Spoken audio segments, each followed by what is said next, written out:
দেশের শীর্ষ রপ্তানি খাত তৈরি পোশাক।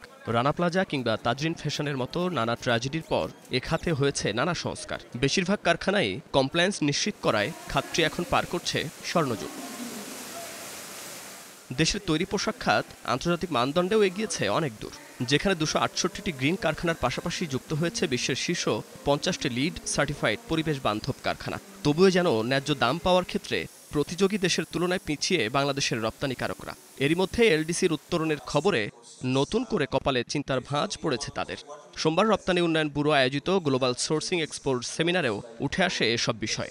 Buyers are taking this opportunity. They are just competing for the price. Factories are taking order, even lower their cost price. Minimum was competitiveness, but unfortunately technology and innovation are still optional.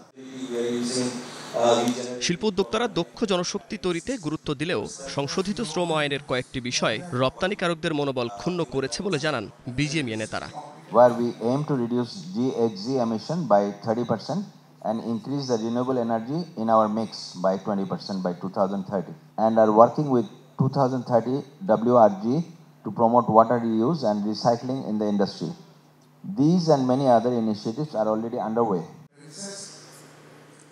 Sourcing এক্সপোর অন্য এক আলোচনায় বিকেএমের সভাপতিও এক ইঙ্গিত দেন। পোশাক শিল্পকে ধ্বংসের পথে ঠেলে দেওয়ার পেছনে শ্রম উপদেষ্টাকে দায়ী করে আইনের কয়েকটি বিষয় সমাধানের দাবি জানান তিনি।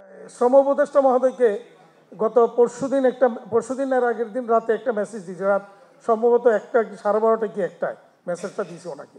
মানে আমার আর ঘুম হচ্ছিল না। আগে পরে আরও কথা বলেছি, বাট ফাইনাল কনক্লুশনে বলছিলাম যে আপনি আমাদের অত্যন্ত সম্মানিত একজন ব্যক্তি, প্রিয় ব্যক্তি, সজ্জন ব্যক্তি, কিন্তু দুর্ভাগ্যজনক হচ্ছে আপনার দ্বারাই বাংলাদেশের একসময় যেমন পাট খাত বিলুপ্ত হয়ে গেছে, এই পোশাক শিল্প বিলুপ্তির শুরুটা আপনার মাধ্যমে হয়ে গেল। এটা আমাদের জন্য খুবই দুর্ভাগ্যজনক, কারণ এইবারের যে শ্রম আইন, এই শ্রম আইনে ইন্ডাস্ট্রি কতটুকু টিকে থাকবে এটা আমি খুব সন্দেহ। তবে শ্রম আইন সংশোধনের মাধ্যমে আন্তর্জাতিক পর্যায়ে তৈরি পোশাক শিল্পের গুরুত্ব বাড়বে বলে মনে করেন শ্রম সংস্কার কমিশনের প্রধান।